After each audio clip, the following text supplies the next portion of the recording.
Hello everyone, welcome to Shweta का अड्डा। तो हमने स्टार्ट किया था क्लास 9 साइंस का third chapter that is atoms and molecules. Previous video में हमने डिस्कशन की थी एटम्स के बारे में, laws of chemical combination and Dalton's atomic theory के बारे में। तो जिन्होंने वो वीडियो नहीं देखा है, आप ऊपर दिए गए आई बटन पर क्लिक करके उसे देख सकते हैं। आज के हमारे टॉपिक्स होने वाले हैं atomic mass, molecules and ions.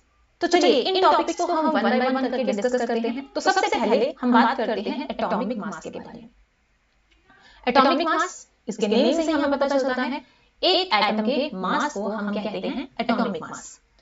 और आप सब जानते हो एटम का साइज बहुत छोटा होता है, और एक ऐसी चीज जिसका साइज बहुत छोटा है तो उसके मास को फाइंड आउट करना भी आसान नहीं होगा। इसलिए साइंटिस्ट ने क्या किया, उन्होंने एक स्टैंडर्ड एटम यूज किया, कार्बन 12, और उस स्टैंडर्ड एटम के कंपैरिजन में बाकी सभी एलिमेंट्स के एटम्स का मास फाइंड आउट किया। ठीक है, जैसे फॉर एग्जांपल जब हमें वेजिटेबल्स लेने होते हैं तो हम वेजिटेबल सेलर के पास जाते हैं, उसके पास ऑलरेडी कुछ वेट्स होते हैं, 5 kg 10 kg। ठीक है, उसके कंपैरिजन में वो हमें क्या करता है, वेजिटेबल्स को तोलकर दे देता है। ठीक है, इसी तरह से यहाँ पर भी जो स्टैंडर्ड एटम यूज किया वो था कार्बन 12, और उसके कंपैरिजन में बाकी सभी एलिमेंट्स के एटम्स का मास फाइंड आउट किया गया। ठीक है, तो चलिए रीड करते हैं। तो एटम्स का जो साइज है वो बहुत छोटा होता है, इसलिए उनका मास भी छोटा होगा। तो मास को फाइंड आउट करना इट्स नॉट सो इजी, इसलिए एटम के मास को कंपेयर किया गया स्टैंडर्ड एटम के मास के साथ। ठीक है, अब जो atom as a standard atom use किया गया वो था कार्बन 12 एटम। तो एक्चुअली में क्या हुआ, इन्होंने कार्बन 12 एटम को 12 यूनिट्स 12 हिस्सों में डिवाइड किया, और उन 12 यूनिट्स में से 1 यूनिट उठाया, एक हिस्सा उठाया, और उसके कंपैरिजन में बाकी सभी एलिमेंट्स के एटम्स का मास फाइंड आउट किया। ठीक है, तो इन्होंने ये जो एटॉमिक मास का यूनिट है उसे या तो यू की फॉर्म में लिखा जाता है या फिर AMU, एटॉमिक मास यूनिट। ठीक है, और 1 एटॉमिक मास यूनिट की वैल्यू क्या होती है, 1 AMU। तो 1 एटॉमिक मास यूनिट कैसे आया था हमारे पास, टोटल थे 12 यूनिट्स, हमने उठाया 1 यूनिट, और ये किसका था, कार्बन 12 का था।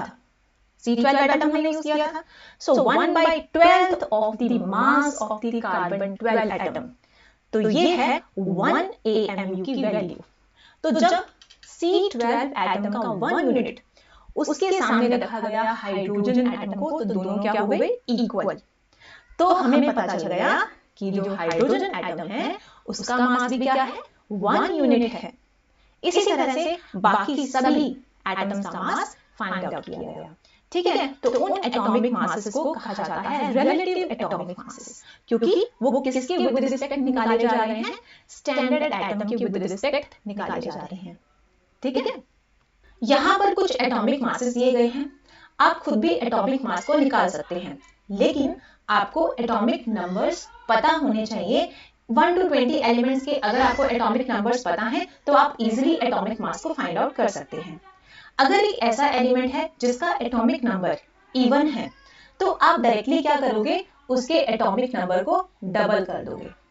अगर एलिमेंट का एटॉमिक नंबर क्या है, इवन है। लेकिन अगर एलिमेंट का एटॉमिक नंबर ऑड है तो आपको क्या करना है, डबल करके उसके साथ 1 ऐड कर देना है। ठीक है, जैसे यहां पर हम देखते हैं सोडियम देखें, तो सोडियम का एटॉमिक नंबर होता है 11, ऑड है, तो इसलिए ये वाला फॉर्मूला अप्लाई होगा, 2 into 11 22 plus 1 23। ठीक है, अगर हम देखें कार्बन का, तो कार्बन जो है उसका एटॉमिक नंबर है 6, इवन प्लेस पे है, तो हम डायरेक्टली क्या करेंगे, उसके एटॉमिक नंबर को 2 से मल्टीप्लाई करके कर देंगे, तो हमारे पास क्या आ जाएगा, उसका एटॉमिक मास 12। लेकिन यहां पर कुछ एक्सेप्शंस भी हैं, जैसे हाइड्रोजन, हाइड्रोजन का एटॉमिक नंबर होता है 1, तो ऑड एटॉमिक नंबर है, तो इसलिए ये वाला फॉर्मूला लगना चाहिए। और अगर हम इसे अप्लाई करते हैं तो क्या आएगा, 2 into 1 2 plus 1 3, तो 3 यूनिट्स आना चाहिए हाइड्रोजन का एटॉमिक मास, लेकिन हाइड्रोजन का एटॉमिक मास कितना होता है, 1 यूनिट। ठीक है, तो इस तरह से कुछ एक्सेप्शंस भी हैं, जैसे hydrogen, beryllium, nitrogen and argon. Hydrogen का एटॉमिक मास अभी हमने डिस्कस किया 1 यूनिट होता है। सिमिलरली जो बेरिलियम है उसका मास होता है 9 यूनिट। नाइट्रोजन का, ये देखो नाइट्रोजन का एटॉमिक नंबर क्या है, 7, ऑड पे है, ऑड प्लेस पे, तो इसके साथ भी 2n+1 वाला फॉर्मूला लगना चाहिए। तो 2 into 7 14, 14 plus 1 15 होना चाहिए, लेकिन इसका एटॉमिक मास कितना है, 14 है। ठीक है, तो इसलिए नाइट्रोजन भी एक एक्सेप्शन है, और आर्गन इसका एटॉमिक मास कितना होता है, 40 यूनिट्स होता है। ठीक है, और यहां पर आप क्लोरीन देख सकते हैं, क्लोरीन का एटॉमिक मास कितना है, 35.5। तो नेक्स्ट हमारा टॉपिक है मॉलिक्यूल। मॉलिक्यूल क्या होता है, तो मॉलिक्यूल जो है जनरली 2 या फिर 2 से ज्यादा एटम्स का बना होता है, और ये जो एटम्स हैं ये केमिकली बॉन्डेड होते हैं एक दूसरे के साथ। ठीक है, टाइटली हेल्ड होते हैं अट्रैक्टिव फोर्सेस के थ्रू, तो इन्हें हम क्या कहते हैं, मॉलिक्यूल्स कहते हैं। ठीक, ऐसे भी मॉलिक्यूल्स होते हैं जिनमें सिर्फ एक एटम होता है, लेकिन जनरली 2 या फिर 2 से ज्यादा एटम्स प्रेजेंट होते हैं मॉलिक्यूल्स के अंदर। ठीक है, atoms of the same element or of different elements can join together to form molecules। देखो molecules के अंदर सेम एलिमेंट के भी एटम्स हो सकते हैं, जैसे अगर हम गैसेस देखें तो नाइट्रोजन गैस जिसमें क्या है, 2 एटम्स प्रेजेंट हैं और दोनों एटम्स सेम एलिमेंट की हैं। कौन सा एलिमेंट है, नाइट्रोजन। ठीक है, ऑक्सीजन देखें तो ऑक्सीजन में भी क्या है, 2 एटम्स प्रेजेंट हैं लेकिन दोनों ही सेम एलिमेंट की हैं, और वो है ऑक्सीजन। लेकिन कुछ मॉलिक्यूल्स ऐसे होते हैं जिनमें अलग अलग एलिमेंट्स के एटम्स प्रेजेंट होते हैं, जैसे फॉर एग्जांपल वाटर। वाटर में कौन कौन से एलिमेंट हैं, हाइड्रोजन एंड ऑक्सीजन। हाइड्रोजन के 2 एटम्स हैं और ऑक्सीजन का 1 एटम है। ठीक है, सबसे पहले हम बात करते हैं एलिमेंट्स के मॉलिक्यूल्स की। ठीक है, इनमें क्या होता है, ऐसे मॉलिक्यूल्स होते हैं जिनमें सिर्फ एक ही एलिमेंट के एटम्स प्रेजेंट होते हैं। The molecules of an element are constituted by the same type of atoms, जैसे O2, N2। ठीक है, तो एक ही तरह के एटम्स प्रेजेंट होते हैं इन मॉलिक्यूल्स के अंदर। Molecules of some elements such as argon, helium are made up of only 1 atom। अभी मैंने बताया था कि कुछ ऐसे भी मॉलिक्यूल्स होते हैं जिनमें सिर्फ एक एटम प्रेजेंट होता है। ठीक है, जैसे आर्गन, हीलियम, तो ये सिर्फ एक ही एटम के मॉलिक्यूल्स होते हैं। लेकिन कुछ ऐसे भी मॉलिक्यूल्स हैं जिनमें 2 या फिर 2 से ज्यादा एटम्स प्रेजेंट होते हैं, लेकिन सेम एलिमेंट के, O2, N2। ठीक है, और इसमें क्लोरीन है Cl2। ठीक है, वो भी क्या है, उसमें भी क्लोरीन के 2 एटम्स प्रेजेंट होते हैं।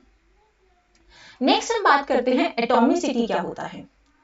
एटॉमिसिटी मतलब एक मॉलिक्यूल के अंदर कितने नंबर ऑफ एटम्स हैं उसे हम कहते हैं एटॉमिसिटी। जैसे फॉर एग्जांपल हाइड्रोजन, हाइड्रोजन को हम कैसे लिखते हैं, H2। तो इस मॉलिक्यूल के अंदर कितने एटम्स हैं, 2 एटम्स हैं, तो ये इसकी एटॉमिसिटी क्या हुई, 2 हुई। ठीक है, आर्गन, आर्गन के अंदर कितने एटम्स हैं, ओनली 1, तो उसकी एटॉमिसिटी क्या हुई, 1। ओके, आर्गन जो है वो मोनो एटॉमिक है, सिर्फ एक एटम प्रेजेंट होता है। ऑक्सीजन डाई एटॉमिक है क्योंकि इसमें 2 एटम्स प्रेजेंट होते हैं। ठीक है, फॉस्फोरस टेट्रा एटॉमिक है क्योंकि इसमें क्या है, 4 एटम्स प्रेजेंट होते हैं फॉस्फोरस के। Okay, next is molecules of compounds. Compounds के मॉलिक्यूल्स कैसे होते हैं, पीछे हमने डिस्कस किया मॉलिक्यूल्स ऑफ एलिमेंट्स। एलिमेंट्स के मॉलिक्यूल्स कैसे होते हैं, जिसमें सिर्फ एक ही एलिमेंट के एटम्स प्रेजेंट होते हैं। ठीक है, लेकिन कंपाउंड्स के मॉलिक्यूल्स में क्या होता है, अलग अलग एलिमेंट्स के एटम्स जो हैं वो कंबाइन करते हैं, ठीक है। तो atoms of different elements join together, लेकिन वो जो अलग अलग एलिमेंट्स के एटम जॉइन कर रहे हैं वो डेफिनेट प्रपोर्शन के अंदर करेंगे। यहां पर डेफिनेट प्रपोर्शन का मतलब क्या है? जब आप वाटर का केमिकल फॉर्मूला लिखते हो तो कैसे लिखते हो? H2O। क्या HO2 लिखते हो? नहीं लिखते हो। कैसा फॉर्मूला होता है? H2O। इसका मतलब क्या है कि इसमें दो एटम्स होंगे हाइड्रोजन के और एक ही एटम होगा ऑक्सीजन का। यानी यहां पर जो एटम्स हैं वो डेफिनेट प्रपोर्शन के अंदर कंबाइन किए हैं, ठीक है। और यहां पर एक चीज लिखी है रेशियो बाय मास। ये कैसे इन्होंने निकाला? तो यहां पर हाइड्रोजन, वाटर में हम देखते हैं तो हाइड्रोजन के 2 एटम्स हैं और हाइड्रोजन का एटॉमिक मास अभी हमने निकाला था 1 यूनिट होता है। तो क्योंकि यहां पर 2 एटम्स प्रेजेंट होते हैं तो 2 into 1 कितना हुआ? 2 यूनिट हुआ यहां पर। और दूसरा हम बात करते हैं ऑक्सीजन की। ऑक्सीजन का एटॉमिक नंबर कितना होता है? 8, राइट। और अगर हमें एटॉमिक मास निकालना है तो हम उसको डायरेक्टली डबल कर देंगे, 16। अच्छा, ये तो हमने मासेस को लिख दिया। हम इनको कट करके लिख सकते हैं, मैथ्स में हम करते हैं ना, 2 1 जा 2, 2 8 जा 16। तो ये है रेशियो बाय मास 1:8, ठीक है। सिमिलरली उन्होंने अमोनिया और कार्बन डाइऑक्साइड का फाइंड आउट किया है। लास्ट हमारा टॉपिक है आयन। आयन क्या होता है? आप सबने पढ़ा होगा, ये कुछ ऐसे स्पीशीज होते हैं जिनके ऊपर चार्जेस प्रेजेंट होते हैं, उन्हें हम कहते हैं आयंस। कुछ पॉजिटिवली चार्ज होते हैं, कुछ नेगेटिवली चार्ज होते हैं। पॉजिटिवली चार्ज को हम कहते हैं कैटायंस, नेगेटिवली चार्ज को हम कहते हैं अनायंस। बस वही सब लिखा है यहाँ पर। तो compounds composed of metals and non metals contain charged species. ऐसे कंपाउंड्स जो किससे मिलकर बने हैं? मेटल्स और नॉन मेटल्स से मिलकर बने हैं, उनके अंदर क्या प्रेजेंट होते हैं? चार्ज स्पीशीज प्रेजेंट होते हैं। और उन्हीं चार्ज स्पीशीज को क्या कहा जाता है? आयंस कहा जाता है, ठीक है। तो आयंस जो हैं वो पॉजिटिवली चार्ज भी होते हैं, नेगेटिवली चार्ज भी होते हैं। नेगेटिवली चार्ज को हम अनायन कहते हैं, पॉजिटिवली चार्ज को हम कैटायन कहते हैं, ठीक है। यहाँ पर एक एग्जांपल दी गई है सोडियम क्लोराइड। देखो अभी हमने कहा कि ये ऐसे कंपाउंड्स हैं जिनमें मेटल्स और नॉन मेटल्स होते हैं। तो सोडियम क्लोराइड में मेटल कौन है? सोडियम। और क्लोरीन क्या है? नॉन मेटल है, ठीक है। तो यहाँ पर जो सोडियम है वो किस फॉर्म में है? सोडियम आयंस की फॉर्म में। और जो क्लोरीन है वो क्लोराइड आयंस की फॉर्म में प्रेजेंट होता है, ठीक है। तो इसलिए सोडियम आयंस क्या होते हैं? कैटायंस। और क्लोराइड आयंस एनायंस। नेक्स्ट हम बात करते हैं पॉली एटॉमिक आयंस। पॉली का मतलब क्या होता है? मैनी, यानी कई सारे एटम्स के ऊपर एक कलेक्टिव चार्ज होता है। उस आयन को हम कहते हैं पॉली एटॉमिक आयन। जैसे यहां पर आप देखो, ये हैं यहां पर poly atomic ions. Ammonium ion. Ammonium ion कैसा होता है? यहां पर नाइट्रोजन का भी एटम है और हाइड्रोजन के भी एटम्स हैं।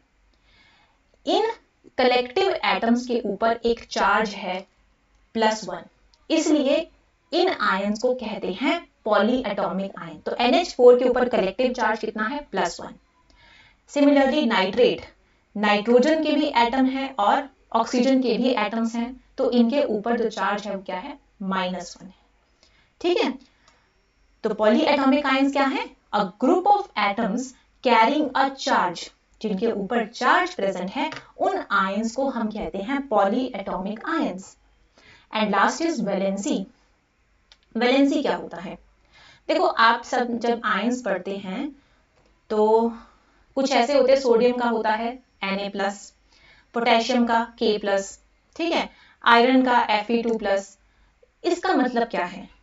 इसका मतलब पॉजिटिवली चार्ज का मतलब क्या होता है कि उन्होंने इलेक्ट्रॉन्स दे रखे हैं, उनके पास इलेक्ट्रॉन्स कम है, मतलब उनके ऊपर कैसा चार्ज है?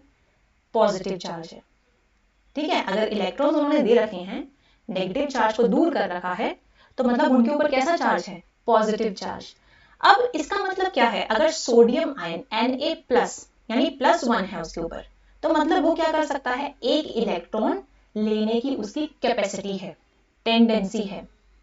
किसी के ऊपर 2+ चार्ज है, तो मतलब उसके पास 2 इलेक्ट्रॉन्स लेने की कैपेसिटी है, मतलब वो कंबाइन कर सकता है। ठीक है। अगर क्लोराइड आयन है, इसके ऊपर क्या है, -1। -1 का मतलब क्या है कि उसके ऊपर एक इलेक्ट्रॉन, उसके पास एक इलेक्ट्रॉन एक्स्ट्रा है, तो मतलब वो एक इलेक्ट्रॉन दे सकता है। ठीक है, तो उसकी कंबाइनिंग कैपेसिटी क्या है, -1। तो वैलेंसी की डेफिनेशन क्या है, the combining power of an element is known as its valency. एक एलिमेंट की कंबाइन करने की कैपेसिटी कितनी है उसे ही कहा जाता है उसकी वैलेंसी। ठीक है, ये जो टेबल है ये बहुत ही इंपॉर्टेंट है, क्यों, क्योंकि इसकी हेल्प लगने वाली है नेक्स्ट टॉपिक में, और नेक्स्ट टॉपिक हमारा है केमिकल फॉर्मूलाज को कैसे फाइंड आउट किया जाता है।